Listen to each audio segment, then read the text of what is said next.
Hello and welcome to the West Yorkshire Football Show. It's the post-match Blackburn Rovers 0, Leeds United 2 instant match reaction. I'm Stephen Brown, and joining me as ever is Jason Booker. Jason, interesting game, a classic championship game. There were a lot of red herrings before this game. So Daniel Farke had just been announced as manager of the month. Normally, bit of an omen. Curse happens, doesn't it? Yeah, Manager of the month curse happens. We're in an away kit. We'd not got a win in an away kit or some stat like that. It was a 12:30 kickoff on a Saturday. A lot of factors that actually in our pre-match kind of talk about it. I was quite cautious with it. I thought I can see us dropping points. I texted you before I could see us dropping points, but alas, wasn't to be. A really, really important result, a great result for Leeds. Before we kind of get into the nuts and bolts of it, what's your kind of instant thoughts a few minutes after full time? It was a really, really interesting game. The game ebbed and flowed in phases. In like hindsight of kind of analysing the whole game, I would say the word professional would come to mind. When you actually think back over the 97 minutes, we didn't really concede too many big chances. There weren't one where I thought, oh, Meliers, pulled one out there. One save towards the end, which flicked off the back of Rodon's head, but he should have always saved that. Like for me, he's not getting any credibility for that one. It's a save that a keeper should make. Whereas, really, again, over the 97 minutes, if you think back about the big chances and the big moments, most of them fell to us. There was a fantastic save from the keeper on Nonto, and what made that save even better was the fact that it took a deflection and then went up, and the keeper still managed to tip it over the bar. So I think on reflection of the 97 minutes, I think we deserved the 3 points. I think if you're a Blackburn fan, you'll probably look at phases of the game and being like, oh, if we'd have just done this or just done that. They did everything up until the point of getting the real opportunity without then making that opportunity to create a chance to score. So I think overall, I think we have to be really happy with a top result. I think they're a good side. I think they're a fun side to watch. I thought they attacked and moved the ball around in really, smart patterns, and they were on the front foot. I thought Smodics, you can see why he's getting the plaudits that he's getting. He didn't really come. It wasn't really getting the opportunities to score himself. He tended to be the one that dropped a little bit deeper and linked play up really well. Would you take him in Jan? Would you put a cheeky bid in for someone like him? It'd certainly be considerable. I think Blackburn are pretty shrewd when it comes to selling players during the season, though. We've had this before with Ben Burrett and Diaz, haven't we, where Leeds were pretty strongly linked with him. I would imagine that they probably want way more than what we would be prepared to play for somebody that's really only had half a season of proving himself at top championship level. We got to kind of recruit for, are they going to be good enough for the Premier League? Are they going to be good enough for the championship, aren't we? So it's a tricky one. I could understand it. If it were for 5 to 8 million, probably. If it were any more than 10 million, I'd say it's probably a risky one. So, yeah, I think overall, it definitely wasn't an easy day at the office. No. But I think it was fairly comfortable. Yeah, I would go along with that. There were certainly periods of the game. I think for me, what it felt like was championship football at its best. So it was two teams that were really physical. Nobody was backing out of challengers. It was intense, a lot of pressure.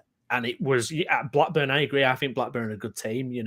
I've not watched them that much this season, but everything in kind of the reading I was doing about them this week points to the fact that John Dal Thomason, who was obviously banned from the touchline today, he's got them set up for high octane football, entertaining football. You can see that was a free flowing game. It was end to end at times. Yeah, it was a really good, easy watch. It certainly wasn't some of the kind of more boring dross. Some of the exactly, the championship dross. We certainly didn't get that today. By the way, guys, go on. No, go. No, I was going to say, no, if you watch it along, please do smash a like on the video, get your comments in as well, and do subscribe to the channel also. Going back then to the start, the lineup, pretty much the lineup, isn't it, really? No kind of surprises in there at all. Substitutions, though, a little bit of difference on the bench. No Bamford there, and Matteo Joseph and Joe Gelhardt, who we've spoken about on the channel this week, came back into the squad as well. Do we know what's going on with Bamford there? I'm hearing he was dropped. I'm hearing he was dropped from the squad, which I find extremely interesting. I wouldn't be surprised to hear on Monday that wasn't the case and he'd come down with something, but the word is that he was dropped from the squad. And again, not to go too far into the game and then starting a backtrack, I thought when Joseph came on, I thought he did some really impressive bits. I know it was only a cameo, but he put his body around, he got himself in front of ball and man. It showed that he could actually play a target man role, and I thought that was really impressive. I was really happy with his little cameo, really happy with that little bit of play that he had. And I thought Spence, again, you just see his quality. He's a physique as well. I mean, he's a massive lad. He's really tall, and he's tricky. He almost plays like a winger as a fullback. He didn't look phased by coming on at left back. He's extremely quick. I love it when the opposition thinks they've won the ball off him. Yeah. And they kind of nick it away, and then he just physically moves them out of the way and gets the ball back. You're like, you're not taking the ball off me. Come on. His legs are so long. They just go on forever.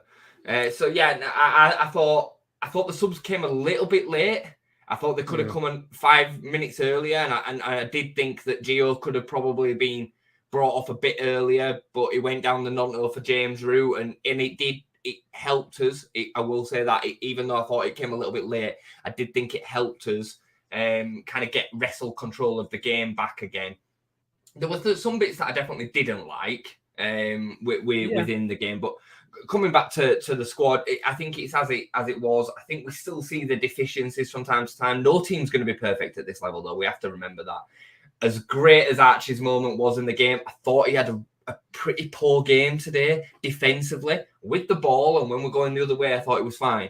But too often today, he got beat really easily, and it's just because of his turn of pace. He's intelligent enough to be in the right place when the ball's coming towards him, but when the attacker's got the ball at his feet and he's running at Archie is far too easy to just say, yeah, go on then, go down the line, and I'll make the ground back, rather than being able to kind of get into a one-to-one challenge with the winger. And I mean, I don't know whether he'll ever really be able to do that out and out, because I just don't think he's naturally quick enough, and that's because he's not a fullback.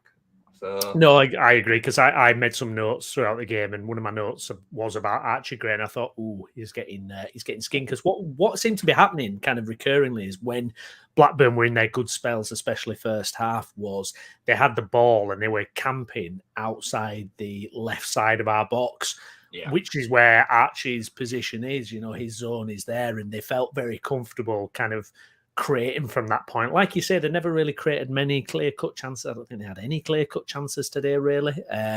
It definitely seemed like a weak point, and it's the Archie Gray conundrum, really, because his play for the second goal is just, I mean, it's just sensational.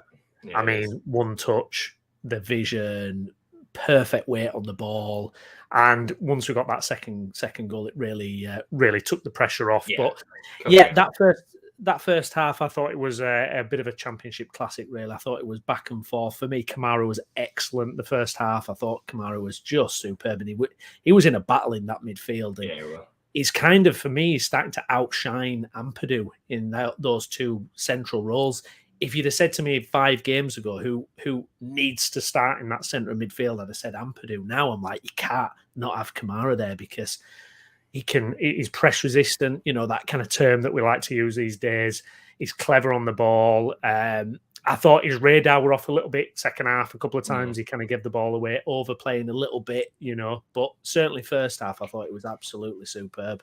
I've definitely had my kind of gripes with Ampadu, and some of it. It's almost like he's a bit lazy with the pass sometimes, and he's not thinking, he's not concentrating enough. But what I will say in defence of him, and kind of to supplement your point about Kamara, is that I think they work in tandem.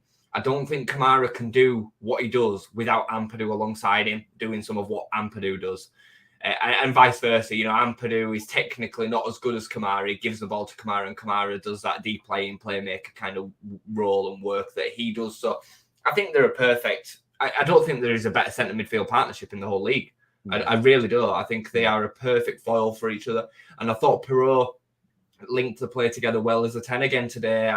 I'm more and more understanding why we're doing that. I still like to see him on the end of more chances, but I do see it, and I think Pirot's getting better at it. You know, he could have had 2 or 3 assists today. He really could have had 2 or 3 assists today if we'd have just had a little bit more composure in front of goal. So, well, he has. Well, the thing about Pirot as well is because there were a couple of times that we'll kind of get to it where Rutter was frustrating me because his first touch was kind of off, or kind of overplay that first touch and the ball's gone. And I think with Pirot, you get that standstill control. Do you know what I mean? Where the ball comes into him at any pace, and he has it under control and he's ready to crack on. And I totally agree. For me, I feel like he looks more energized in his performances. I feel his pressing stepped up. Yeah. And I feel like he's that extra body in midfield defensively. And you can see he's really growing into that role. Like you say, would be lovely for him to get an extra chance. He's not had a chance really. He's had the free kick, obviously, on the edge of the box, which I'm glad he took. But apart from that, he's not had anything else. But some superb passing as well, and his vision's top class, really.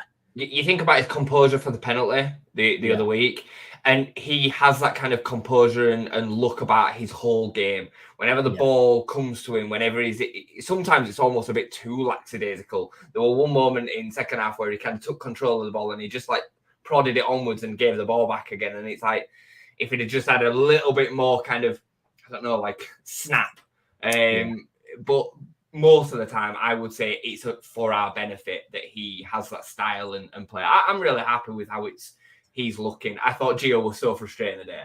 I thought he was so frustrating. Like, I don't have much hair, but I was pulling it out. Like, he was screwing my head in at times. But then it goes from the sublime to the ridiculous, because the moment when he tries to do a weird step over and check it back in, he then bullies the defender off the ball and slips through Dan James. So, like, you can't...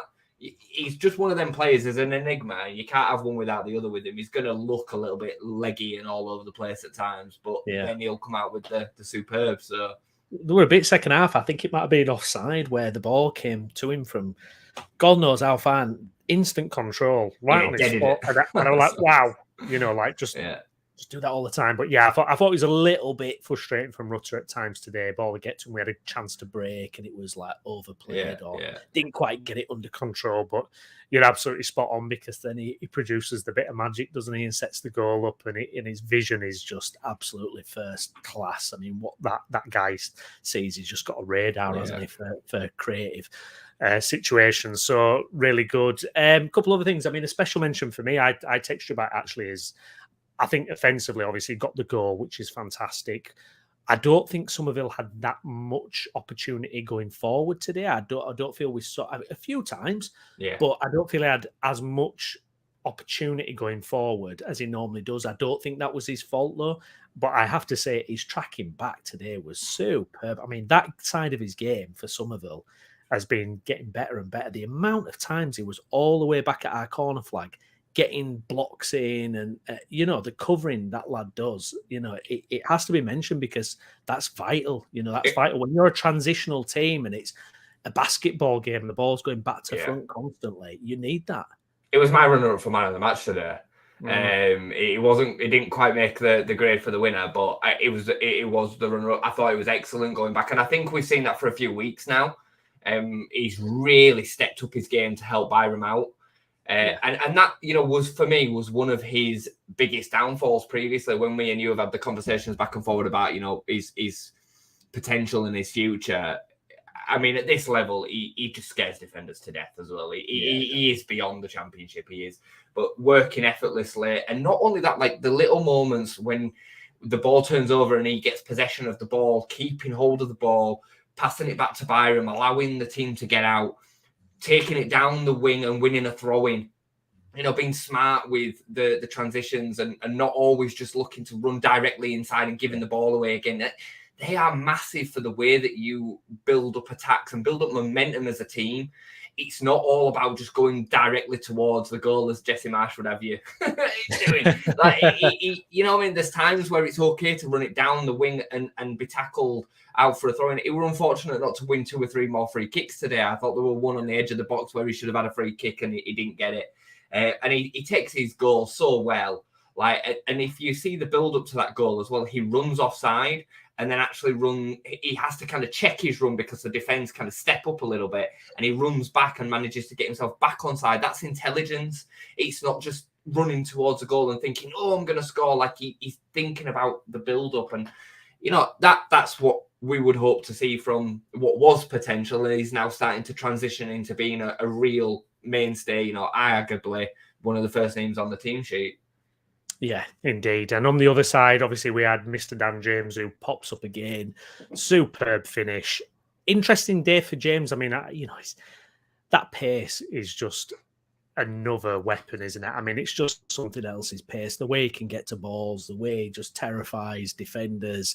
His finishing. I mean, where's this finishing coming from, by the way, Jason? I mean, I don't even think we didn't get the normal kind of left foot P-roller either today. No. We just got a clinical finish for him when actually that game at that point was kind of topsy-turvy and, it could have gone either way. But again, he proves his worth, doesn't he? I think you have to put it down to Farke, me. I honestly do believe that you have to credit this one with Daniel Farke because, we've seen Dan James and his frustrations and his capabilities over the years at Leeds and Manchester United. When he were at Swansea, he were a lot younger and a bit more raw. We've seen the fact that he would blaze chances over us all, but blaze them wide. And we've seen it this season too. But as the season's progressed, his ability to get the shot on target and not only get it on target, but really finish it with composure and quality has stepped up massively. And I think it must be down to coaching. It genuinely must be down to, time on the training field, getting Dan James to, take just another second. Today that strike, he hits it intentionally in between the defender's legs to drag it back across goal. There was intent in that finish. It's top. Any striker in the world would be happy with a finish like that. It was a top finish. I'm so happy for him because he really deserves it. Like, he works his absolute socks off. Every week you're going to get top work rate from Dan James. And I think, like, more and more he's just proved this season that he's more than capable right at the top end of the Championship. Whether that can progress on, that's for a different day to talk about that. But I think for me, him and Somerville arguably are the first names on the team sheet when it comes to the attackers. I'd be more worried if him or Cree were out than I would be if Pirro or Rutter were out, personally. I just think they are so pivotal to the way that we set up. Yeah, and it kind of leads on to another area. Perhaps it's a little bit soon to get into it, but I just kind of, I don't know, it stuck out to me is when Jayden Anthony came on. And it's an interesting, not dilemma, obviously, but, this is a guy whose parent club is in the Premier League. And when he came on, I don't know, I didn't think his body language that great today. No, I thought he looked a little bit off the pace. I mean, he's been generally very good when he's come off the bench. He's had an impact. And you've thought, God, is this guy going to get some more starts? Obviously, he's disappointed in his starts, but I thought he looked a bit off it today. I mean, I know it's part of the Sinisterra swap deal, but, you wonder if question marks might be asked in January about, do you keep this going for the full season? I know, obviously, we're not going to get Sinisterra back. Not that many fans would even want him back, but I just wonder what that situation is. I mean, obviously, you don't expect Dan James and Somerville to be able to, play every game going forward. But for me, certainly Nonto's ahead of him. Certainly not. I'm bringing Willie Nonto on ahead of Jayden Anthony every time. I mean, what do you think? I mean, because he's clearly a very good player, but it doesn't seem to be quite taking off for him. And it is hard when you've got 10 minutes at the end of the game. But I mean, what's your take on Jayden Anthony? Is it a little bit underwhelming? Can you see it maybe in January? Cancelled or I think I'll get to that. I think the problem that both of them have got, him and Nonto, is the game state in which they're coming on in quite often. We're usually trying to see how to win, and it's difficult in their moments to then look like you deserve to start over one of the players that's already put you in that position. Plus, the game is much slower. We're passing the ball around, we're keeping possession. It's really, really tricky. But what I also will say is it's horses for courses. I do think that Jayden Anthony and Willie Nonto have probably got more potential than Dan James. Maybe not Creed, but certainly Dan James. But when you're talking about this level, there's an argument to say that the better horse for the race is Dan James and Cree Somerville because of their natural abilities, because of how tricky and quick they both are, because Cree's rapid as well. That actually scares these kind of defenders more than the technical kind of player that Nonto and Jayden Anthony are. And they are probably more suited to Premier League football than Championship football. But that's just the way that it is. That's what we need right now. And I think Danny Farker's got it spot on. I think he's playing the two best wingers for the job. I honestly believe that if you were to be starting Jayden Anthony over Somerville and Nonto over Dan James on the week-to-week basis, you would see less produce than what we're getting right now. I'm not saying they won't produce anything, but they wouldn't produce exactly what we to the level that we're getting right now. Because I think, for me, everything is kind of coming through them. Like, I know Rutter and Pirro are important, but look at the goals and assists. They're coming through them too. And occasionally Pirro will be there and Rutter will be in there in the build-up. He's certainly Jorginho is certainly really important in the almost the pass before it gets to one of them. Not necessarily the assist. The assist to the assist is quite often. I know he got an assist today, but you get my point. Yeah. As for Anthony, I think there's a very real chance that he probably goes back in January. I think I've seen a lot of conversation and chat that there's no recall clause in the contract, and he can't come back because Sinisterra ain't gonna go back and all that kind of stuff. I don't think they're at all attached. I don't think they're linked in the slightest. No, I think Sinisterra's deal was one deal, and we would only accept it if they would agree to a loan for Jayden Anthony. The dilemma will come in that Bournemouth won't want him back because of what I've scored for him. They won't have room in the squad for him. I mean, Jayden Anthony's played more minutes than Sinisterra, I'm led to believe, which is crazy considering how little Anthony's played. I would imagine that Jayden Anthony will be like, listen, I didn't sign up for this. I thought we're going to be playing week in, week out, which I can kind of understand. Right now his stock is actually dropping. Teams in and around the bottom three of the Premier League are going to be like, oh, actually, is he not that good? And, he's going to be left with the step down from Leicester, Southampton, Leeds. He's going to be left with West Brom or Sunderland or, one of these Championship teams then that would be prepared to, take a chance on what was a Premier League player a season ago. So I think it's a really tricky one. I think he's going to want to move on. And I do think we would then need to replace him because his quality off the bench and challenging for them first team spots is important. But there's a lot that can happen between now and January. We're only on 9th of December. It only takes an injury to Somerville or Dan James and his likelihood of playing time goes up massively. Yeah, absolutely. Let's get to some of your comments. Arthur, easy. Is that hello or is that the game? Definitely, I didn't think it was easy if that's the case. CB, afternoon, guys. Great 3 points indeed. Yeah, guys, get your comments in. Please do like the video as well. That's much appreciated.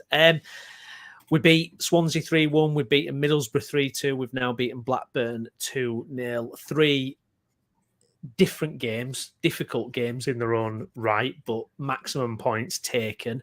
Obviously, Ipswich, Leicester still to play. That puts us 4 points behind Ipswich, 5 points behind Leicester. If either of those drop points, it's a bit more pressure on that top two. I mean, how hard is that grind, Jason, week in, week out in the Championship? Because for me, the issue with Leeds now is it's those expectations. We all want to get promoted. We all want to bounce back to the Premier League, first of all. I mean, it's funny, on our radio commentary, it was Blackburn biased, obviously. It was the Blackburn commentary team. And it was funny because every single time it's, well, Rutter cost 35 million, so of course they're brilliant. And it's like this thing of, well, because they've got an expensively assembled squad, well, it's just automatically, it should be. I mean, it was hilarious listening to them about the penalty calls because they were just, I mean, the second one, the co-commentator was like, yes, at first glance, it did look like a penalty. I'm like, no, it didn't. You on? It's like borderline, like delusion, isn't it? At that point, I mean, the handball for me is never a handball in a million years, and I don't believe VAR says it's handball either. Strikes sliding, goes down, and the ball hits him from a yard away. I mean, what is he meant to do? His arm's in a natural position. You can't just make it disappear. So, there was no intent there whatsoever. For me, there were no call there. You're clutching at straws if that's what's going to change you the game, in my opinion. Yeah, no, absolutely. Difficult as well because we've got Sunderland up next. It's another away game back to back. Would you be tempted to freshen up things for Tuesday, do you think, Jason? I mean, they played at the same time, right? I think Sunderland beat West Brom early kickoff as well. Good result for them. They've obviously just sat their manager up there as well. I don't think they've got a replacement in as of yet. Probably a caretaker situation. Tough game. But they're all, certainly the teams that are in and around 12th and upwards, they're all tough games. And I do think that, especially away from home, the teams that are in and around the top 6 that are vying for promotion or playoff positions, they kind of suit us. They kind of work into our hands a little bit. I think the more that teams sit back and look to hold on to a point or try and nick a winner on the counter, I think they're the kind of teams that actually we struggle against the most. So I think Sunderland away, getting very similar today, because I think Blackburn are a pretty good side. They play some good football. They're going to beat some good sides this season. I'd be tempted to kind of keep it as close to what we have as today, given the fact that they've played at the same time as us and then will play us at the same time again.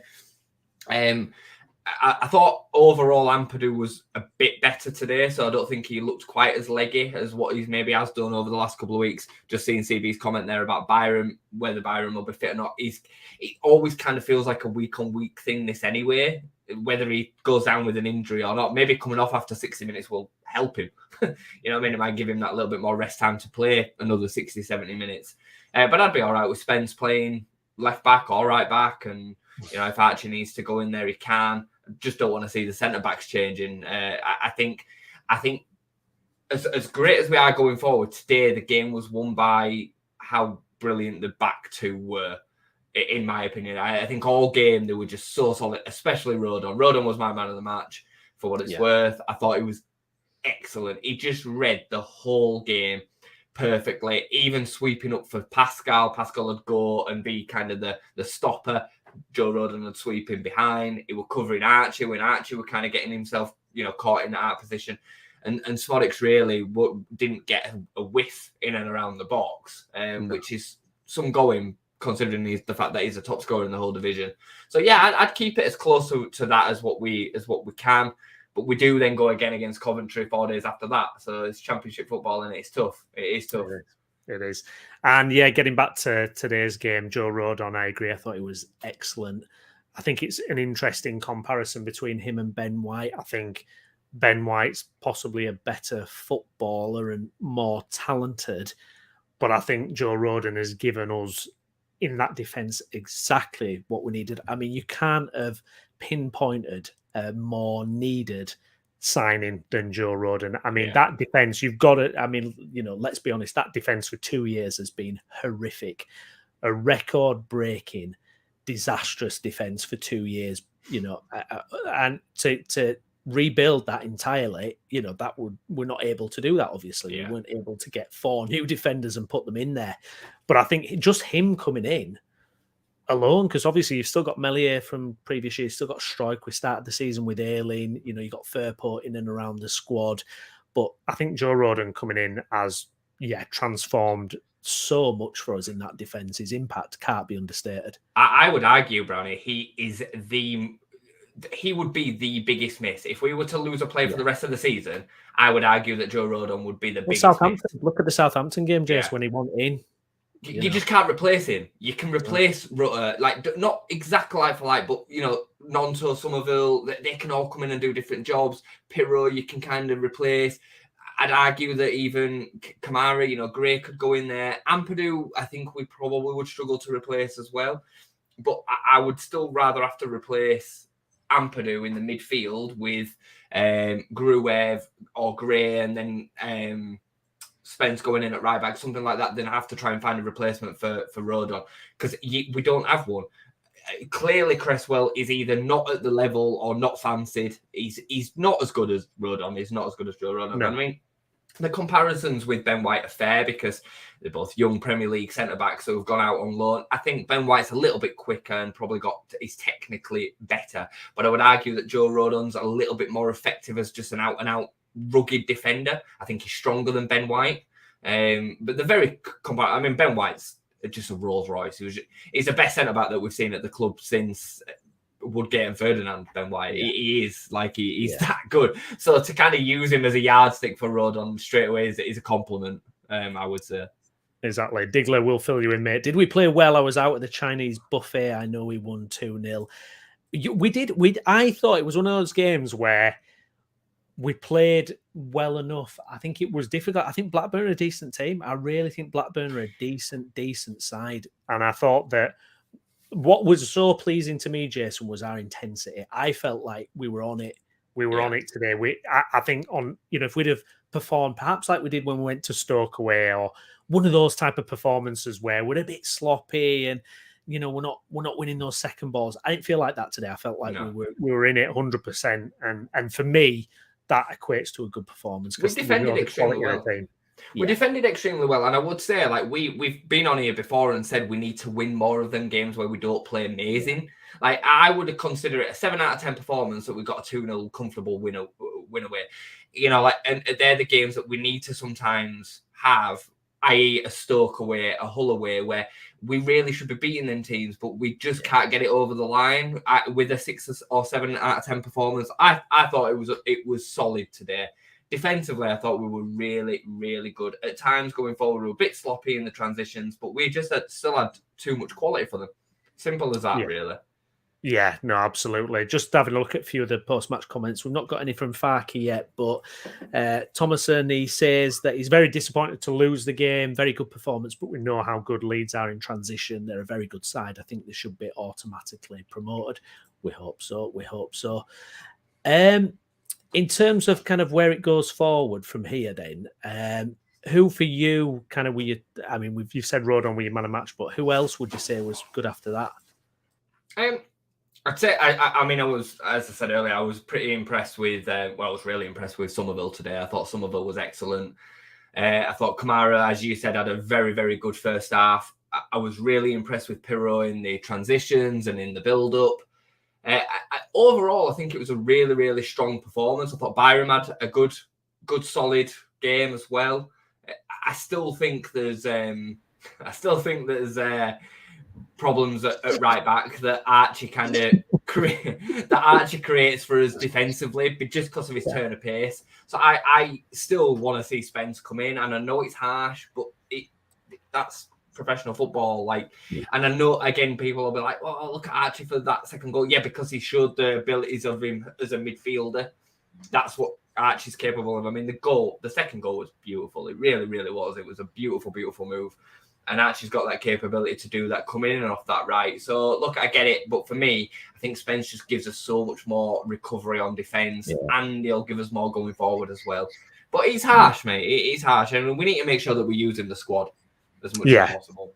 Absolutely. Those kind of periods of the game where we I don't want to say lost control, but we're kind of maybe on the back foot a bit. I mean, we've seen a bit of that this season when we're going up against particularly well-coached, well-drilled teams.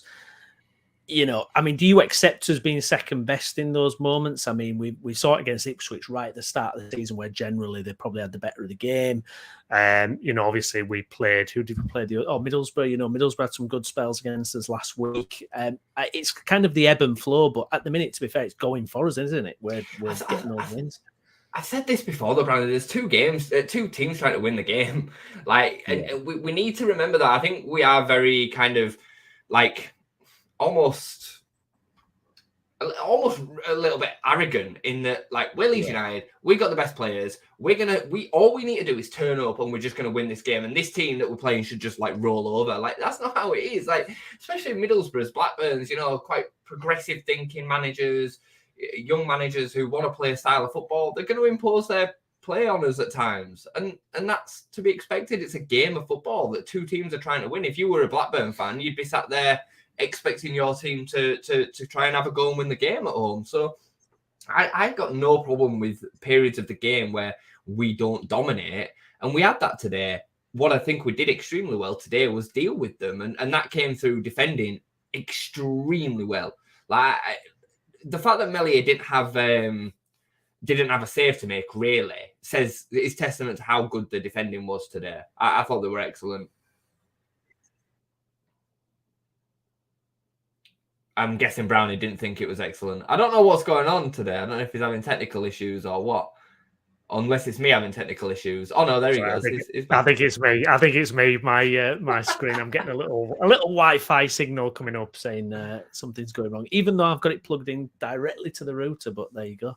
A mystery to be solved. I'd be interested to know, CB, what you mean if we adopt that attitude, we're screwed. Like what attitude? Arrogance is another. Confidence is one thing. Arrogance is another. I'm talking about I'm talking about the fan base have that arrogance, not the players. I do think there's a bit of that at times, by the way. I think we've seen that this season when we've just kind of gone 1-0 up and then kind of tried to control the game without really capitalising on us dominance, and then we've ended up conceding. Look at Rotherham away as an example. I was talking about the fan base. When the fan base are talking about moments in the game, like today as an example, they'll be like, oh, well, you know, Blackburn did have moments. It could be better. Well, it could always be better. That's number one. But number two, we have to remember that Blackburn are challenging for the playoffs. Like, they're no mucks. They're a good side, and they were at home, and we kind of controlled the game and came away with a 2-0 win. Yeah, we had to ride moments where we didn't dominate the game, but that's to be expected. They're trying to win the game too. And I think my point is that I think the fan base just thinks sometimes, well, we should just be perfect for 95 minutes and win the game 4-0 every week. It's just not the way it is. No, indeed. We've got some comments coming in from Farker now. It says, for us, it's a massive away win. Says Byram is a doubt for the rest of the week with a hamstring issue. Pleased in the main with Spence, who was in unfamiliar territory at left back. Told Joseph he'd played a very important role in competing effectively for the final 15 minutes.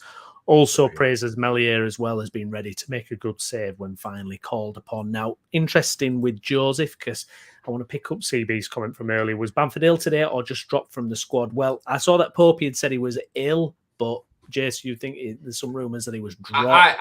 I'd heard he was dropped, yeah.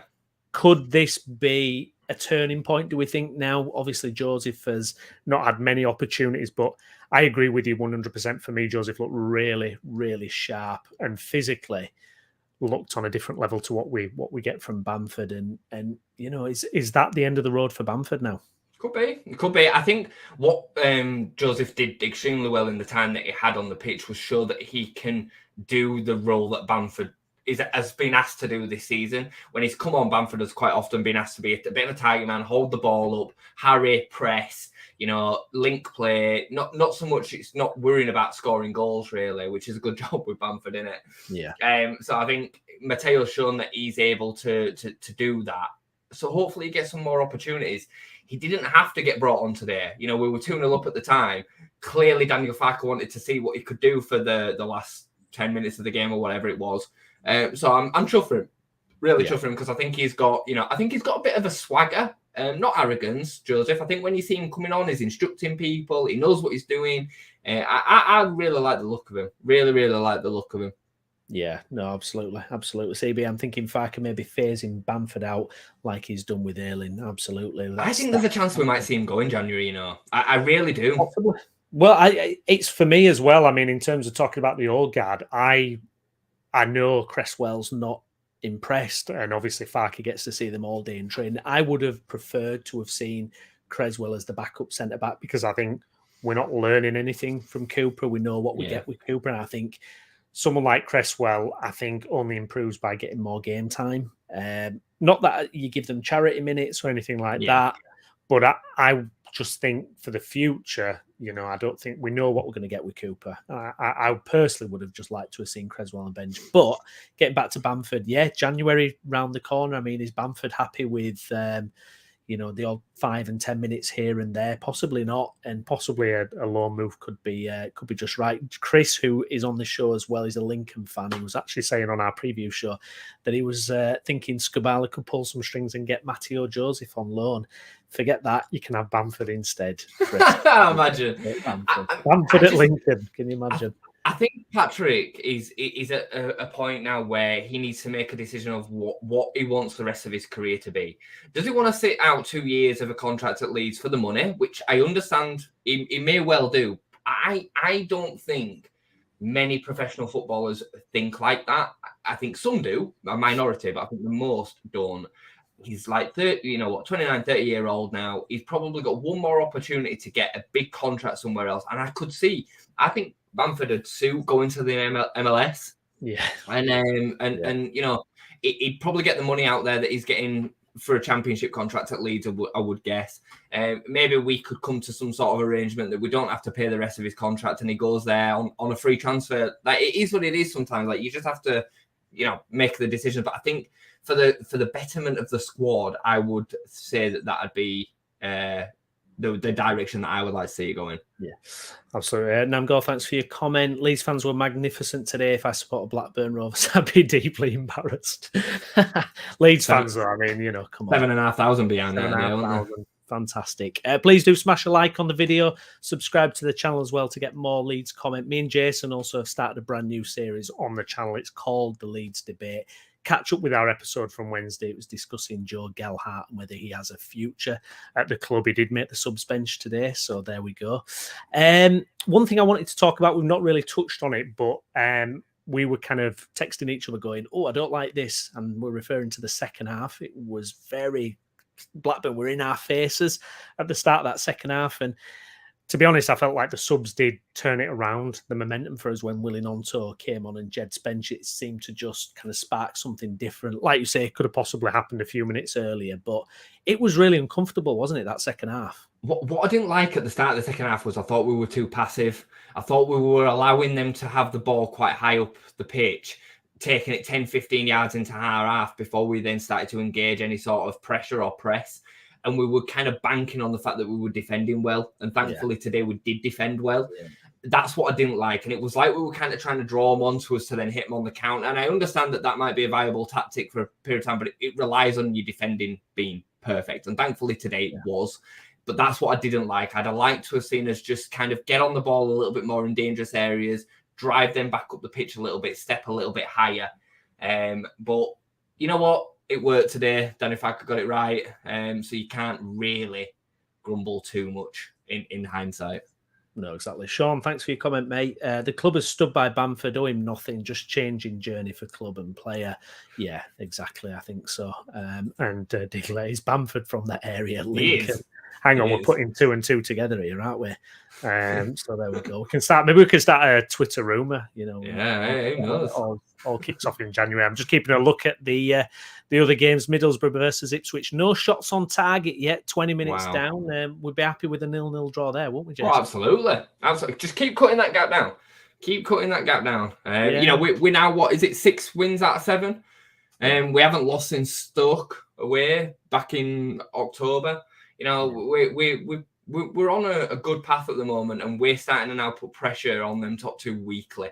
Every week it feels like we're going to win every game. It does feel like we're going to win every game. I know we're not going to, but it feels like we're going to. I know you weren't as confident before kickoff, but I texted you back and I said, 3-1 today, and I wasn't quite right, but the premise was right. That I felt confident that we were going to win the game again, because I don't think teams can really deal with the artillery we've got, and as long as we turn up and give 7 out of 10s, 8 out of 10s, it doesn't have to be perfect. We still have enough to win.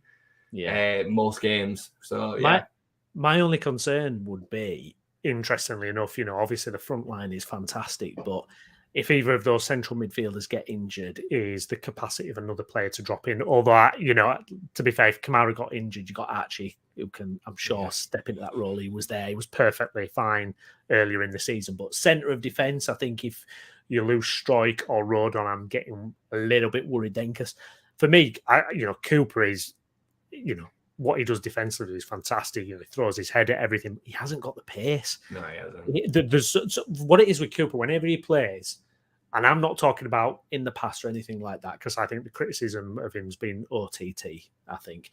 But now you see him getting done for pace. My concern is we've got this packed squad, but there's just certain key areas where it's just very light, and the next one on the list, it feels like a big drop-off.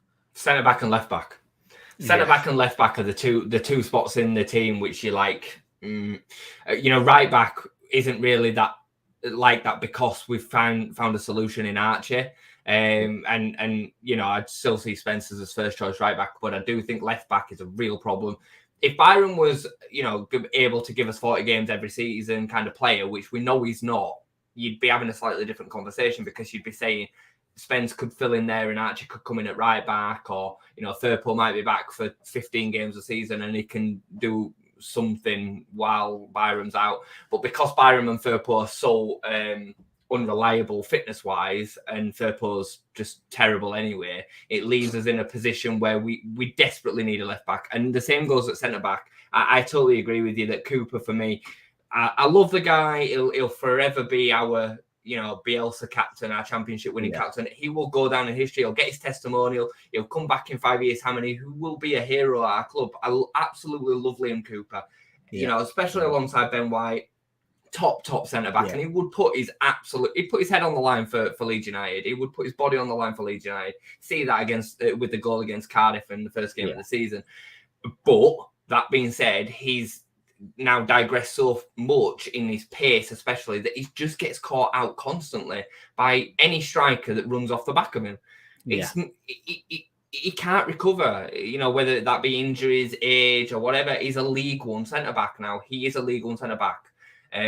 So for me, we desperately need at least one centre back and a left back in January. Yeah, have we been linked to centre-back Joe Worrell, is it, from Forest? I think? Yeah, Joe Worrell, yeah. I mean, he's very similar to Cooper. Yeah. Very similar to Cooper.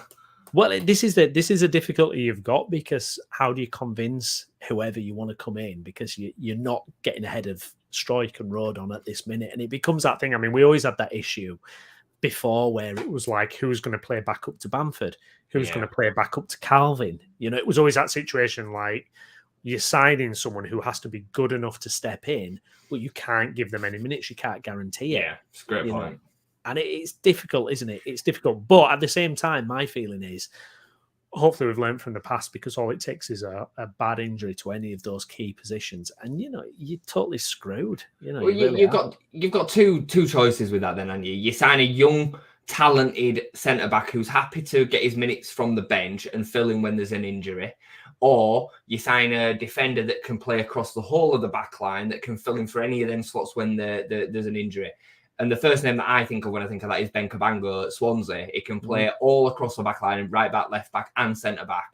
He's young. I think he would be happy to come in. Swansea are not doing particularly great. They're actually fighting towards the bottom, towards the bottom of the table. Somebody that can kind of fill a series of roles. You're never going to play quite as well at right back as Jed Spence would, because it's not as natural, but he can still do a proper job there. You know what I mean? Not like when Ayling fills in a centre back. God, I hate that. Whenever Ayling fills in a centre back, I hate that. Shudders. Mick Hammond, if you're watching, go down, get it sorted out for January, please, mate. Leicester winning, by the way, beating Plymouth. Boo. Oh, well, we just care Can't about expect that today. Come on. Yeah, you would, wouldn't you? It's looking very positive for the minute at Leeds. It's, we are catching up. Oh, actually, this is an interesting one. If you pay them enough, they'll sit on the bench like Kalvin at Man City. Just quickly on that, Jason, obviously, stories come out last couple of days. Pep is this kind of really almost like patronising kind of comments about Kalvin, going, oh, he's brilliant. He smiles a lot and we love him. But I'm not going to play him. Over my dead body, am I going to put this player in the team? For me, it's so frustrating listening to comments like that, because I just think, how did they not know this ahead of time? Like, how, he barely played last year. It's like, I don't see what they saw before they signed him that they thought they were going to be able to implement in him. For me, it feels like a bit of a quarter of English players or what, and it's annoying really, because I think he could have really gone from strength to strength elsewhere, but there you go. It's sad, because I think for him, the move made sense. He could stay at home, didn't have to leave Leeds. It's a massive move. He gets to win the Premier League. He gets to win the Champions League. He's going to back himself to be able to impose himself on the squad and get opportunities. I.e. Jack Grealish. And so I think for him, it makes sense. I hate it when I see fans going in on Kalvin for, take it, especially when it first happened, like for taking a chance like that in your career. Like, come on, get a grip. Like, the opportunity to work with all them players and have the chance to win, the trophies that he's now won and earn the money that he's now earning. I don't blame Kalvin in the slightest. I think the way that Pep's used him has been wrong. Especially when Rodri's been injured or suspended. Rodri's the best DM in the world. So for me, I understand why Kalvin's playing second fiddle. But when he's not playing, to then have Rico Lewis or John Stones play ahead of him, it's just weird. And I think Calv needs to make a decision between January and the summer before his career just disappears. He's 28. He's got a massive big tournament coming up for England. He could have 5 great months at a new club, playing lots of football, and get back up to the levels we know he can produce. Newcastle for me. He's just all day got it written all over him, with the problems that they've got with Tonali, and they've not got a lot of options in there anyway. They've got the money. They could probably cover his whole contract. They've got Champions League football. Hopefully they stay in the Champions League in the next game, which I will be going to, by the way. I'm excited about that. I just think it makes sense, but we'll see. Indeed. We've got about 10 or 15 minutes left on the stream, guys, but I just want to put it out there because we put it on the Twitter as well, but we want to know what you guys want. For our new series, the Leeds United debate, we've got 3 potential topics that me and Jason are going to cover on Wednesday. So we will either going to... Just on that, before you carry on, just because I've just mentioned about Wednesday night, I'm actually at my Christmas party and the Newcastle game on Wednesday night. So we will have to do another night. We'll do it Tuesday. We'll do it Tuesday if you're free. Maybe. Or Thursday. Yeah, Tuesday or Thursday. We'll do it. I just wanted to say it now before I forgot. I'm not here Wednesday. Before everyone's like tuning in, like, where the hell are the liars? But anyways, for our next debate show, anyway, we're going to either do it on Bielsa, what would have happened if we hadn't sacked him? Is David Batty the most underrated player of all time? And how good actually is Ilan Meslier? So if you guys who are watching this, just comment and let us know what what topic you prefer to hear out of those. That'd be much appreciated. I threw one in there as well, chat, to the guys listening. How good was the 2002 team really? How good was that team really? Yeah, that's another one. Yeah, if you'd like to hear that one as well, because we could rewrite history on that one a little bit. I reckon so.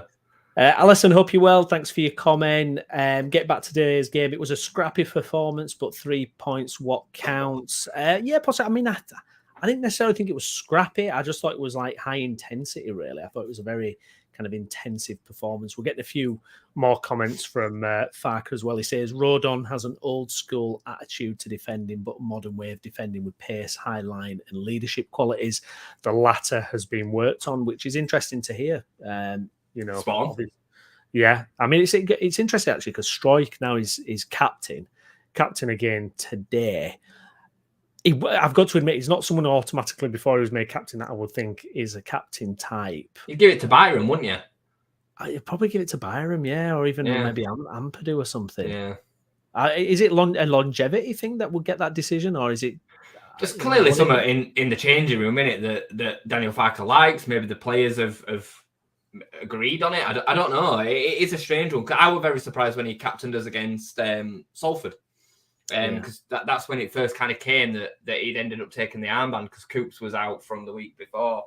But I mean, he's definitely grown this year. He's definitely, his performances have been, the bar has been really, I thought it was done, I really did. I'll openly say I was wrong. And I did not have any confidence coming into this season that he could play to this level, even in the Championship, let alone the Premier League. So I'm happy to be wrong, and if he's doing a good job, we're winning games, and he seems to be leading the team well. And I think he's got leaders around him, even though that squad's extremely young. The likes of Ampadu, I think Kamara's very experienced. Rodon's a leader. He's an absolute out and out leader. And I would say Archie Gray's a leader in the making. I know he's only 17; he's not got the experience to be a captain, but he's barking instructions, he's reading the game. Byram, obviously, I would consider to be a good captain. You need captains that don't have the armband as well, don't you? You do, yeah. Speaking of Byram as well, hamstring injury, it sounds like, and obviously Byram's been absolutely fantastic. I mean, he gets injured flying in for that tackle, which is what he's about. It's blood and thunder, but he's going to be a bit of a miss, isn't he? For the next couple of games, it's going to be interesting. There's going to have to be a real shuffle about in that left back position. Looking at Spence, I would probably think he'd be fine to go with Spence, to be honest. Or I think Archie will go there, Brownie, because I think Archie's more comfortable cutting inside than Jed Spence will be. I think Spence will go to the right. That's what I would expect to happen because we don't have any other choices other than Shackleton playing there, which don't make any sense if we've got Spence and Gray available. I would imagine that Gray will go to left back, which again is ridiculous that one, we're having to really rely on him to go and play left back, but also that he can do it, and we would have confidence in him being able to, perform to a good level. Like, it's crazy at 17-year-old. I mean, the Blackburn commentators were talking about his dynasty, and I mean, he's just dealing it like a boss. His dad were obviously a good player. His uncle was an even better player. His granddad were a good player. You know what I mean? Like, and to have all that weight at 17 and just turn up in this team and be like, yeah, I'm going to play defensive midfield, or I'm going to play, midfield for Leeds United. And then, you know what, Archie, we really, really need a fill-in at right back. Can you do it? Yeah, I can do it. Bosses it. It's freak. It is a freak of a talent. I love the lad. Well, he did come out in an interview a couple of days ago as well, saying his dream was to win the Champions League with Leeds United. So, I mean, certainly, how high is this lad's ceiling? I don't know. I could fully see him international, playing Champions League, God knows where. I hope he's a mainstay for Leeds for many years to come. I think, obviously we're used to losing our best prospects. I mean, we've had 20 years of losing our best young players. I think because he's got the Grey dynasty behind him, it feels like it would be extra bitter to lose Archie Gray. And for me, what I would like to see is the club progress as he does. And when you get to a point where they're not looking for the exit door, they're thinking, I can fulfill all my ambitions here. Because you look at Aston Villa, Aston Villa third in the league. We finished above them in the Premier League 3 years ago. Yeah, it's wild, isn't it? It's mental. I mean, that Lewis on Twitter did a brilliant tweet about where Newcastle, Aston Villa, and Leeds were comparatively a few years ago, and we were ahead of the pack. And now them two guys are playing European football, and we're messing about Rotherham away on Tuesday nights.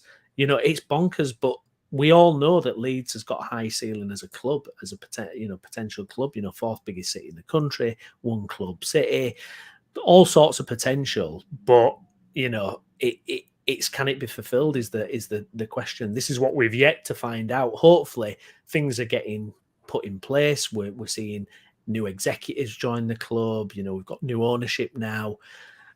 So hopefully Archie will win the Champions League. If the 49ers were ready, if the 49ers were ready to take us over after season 1 of the Premier League, I do think it could have been so different.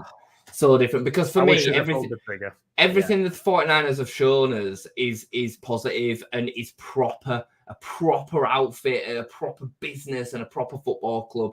So, but it is what it is. As for Archie, I mean, for me, Archie Gray is the most naturally gifted youngster we've had at the club since Fabian Delph.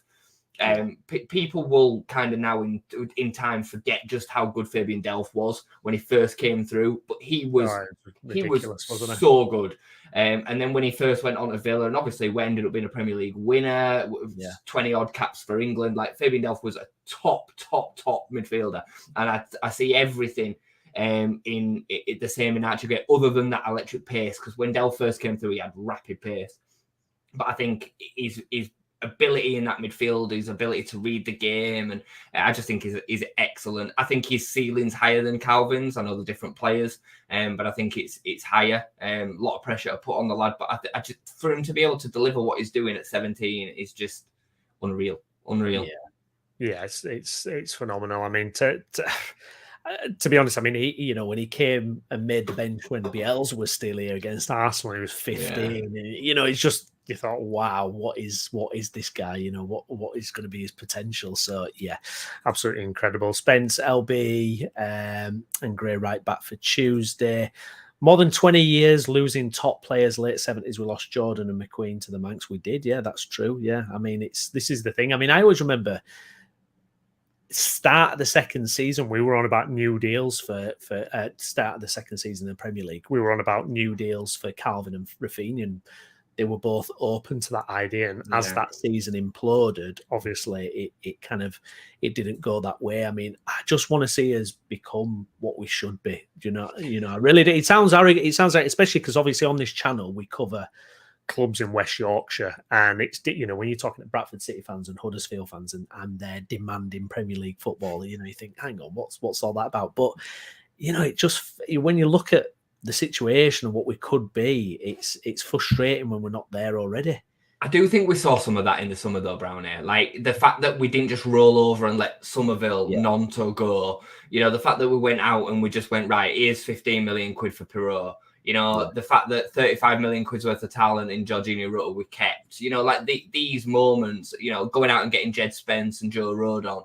I know it's only at championship level, but I think it showed a real statement that we are a big club. We're here to you know, get promoted as quickly as possible, and we're not here to take the piss. You know, we and it felt different to everything that we'd had before under Radrizzani.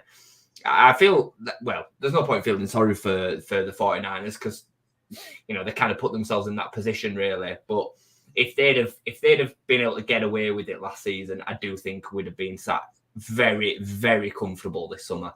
Very, very comfortable because we'd have made proper outgoings, proper incomings, and we'd have. The Premier League is so weak this year. I mean, we're seeing with Everton at the moment, they get put 10 points deducted and they're out at bottom 3 within a couple of weeks. It's wild. Like, it's crazy.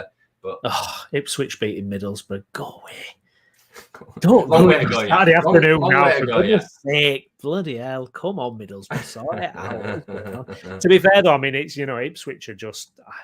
What can you do? You just hold your hands up and go fair play. I mean, did you see the goal they scored last weekend? Yeah. I mean, what? I know. It's a ridiculous team goal and an unbelievable finish. You're just thinking, what can you do, you know?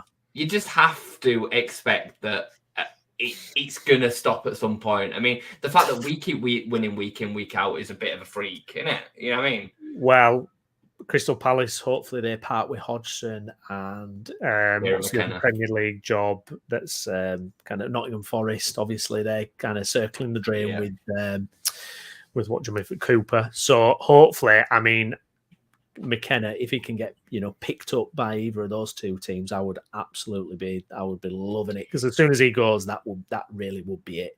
It'd be a bit of a bubble, wouldn't it? Yeah, absolutely. But yeah, I mean, it's staggering now. Like, you know, it's staggering that it just keeps going and going. I can't believe it. We've done well to kind of claw back to where we are after the start we had, haven't we? Really, Brownie, we're on 41 points. It's crazy. We're only after 20 games, 2 behind the championship winning team. Under Bielsa, it's wild. I keep saying wild today. I'm sorry. It's crazy. Like, you know, how I'm just looking at the table now. You know, we've got the second best defense in the league after Leicester. We've scored 36 goals, which is the second most, I think, in the division after Ipswich. Like, you know, all the hallmarks. So you take away our August when we did have a few banana skins, and we knew we would. Like, we understood the situation as it was at the time. Cardiff at home, first game of the season, Birmingham away, West Brom at home, like all these games where we could have picked up more points. We could have been sat on 47 points as of today, and them two being like, why are Leeds just winning every week? What is it? Like, what's going on? I truly believe that our form is more of an indication of where the three teams are right now. You know, I still think Leicester week in, week out are not that comfortable. I still would rather be on our form with our team than their points total and their team, especially Ipswich. That there's no way that they can continue, you know, just pulling out results week in, week out. We've already seen that they've had drop-offs. So, yeah, hopefully we can get it back. But yeah, it's going to be fascinating. We're in December now. It's going to be a crazy Christmas period for Leeds. Let's see who we've got kind of going forward then. Let's have a look because we've got Sunderland Tuesday. After that, we've got Coventry at home. Ipswich on the 23rd. Ipswich have got us, then Leicester. Then they've got Leicester again in January. So their home and away games are within like 3 games of each other.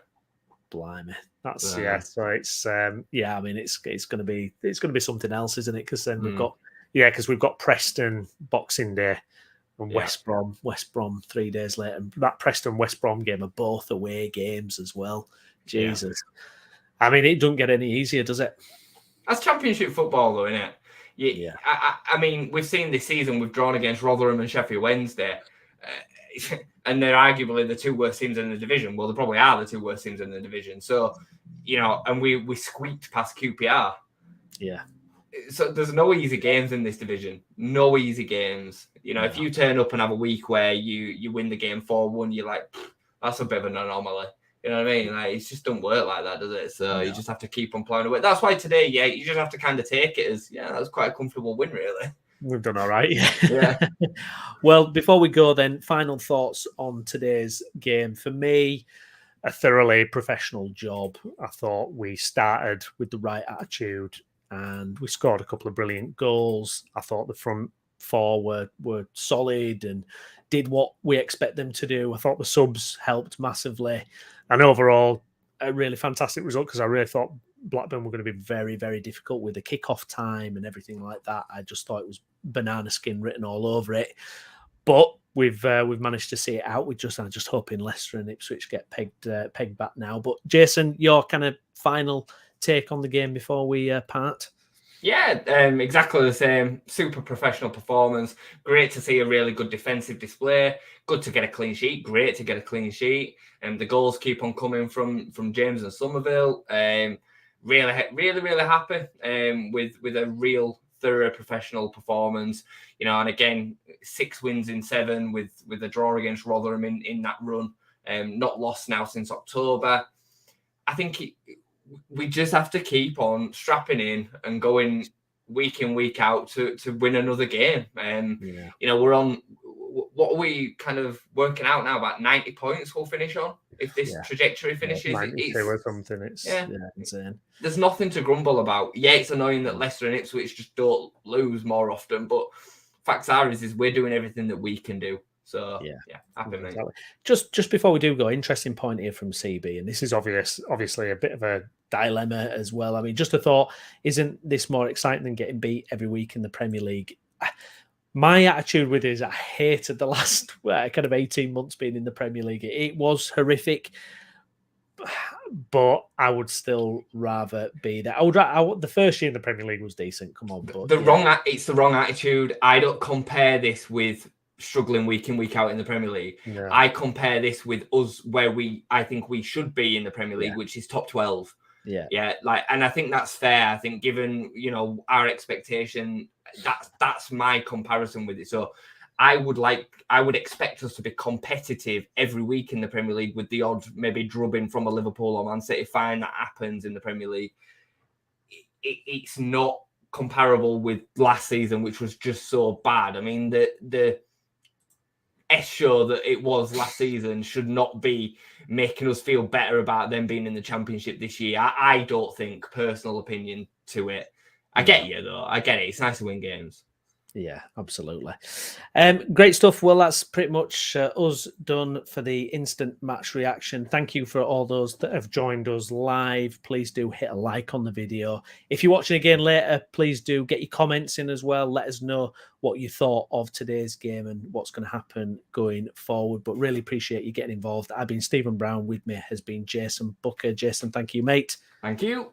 And we'll be back again, hopefully. Well, Sunderland, we'll try and get a post-match for Sunderland as well, if we can squeeze one of those in. And we will have the Leeds United debate series will be continuing probably Thursday, I think, at this point as well. So please do stay tuned for that and do subscribe to the channel to make sure you don't miss any of these videos out. So again, thank you very much for watching, and we'll catch you next time. Take care. Bye-bye.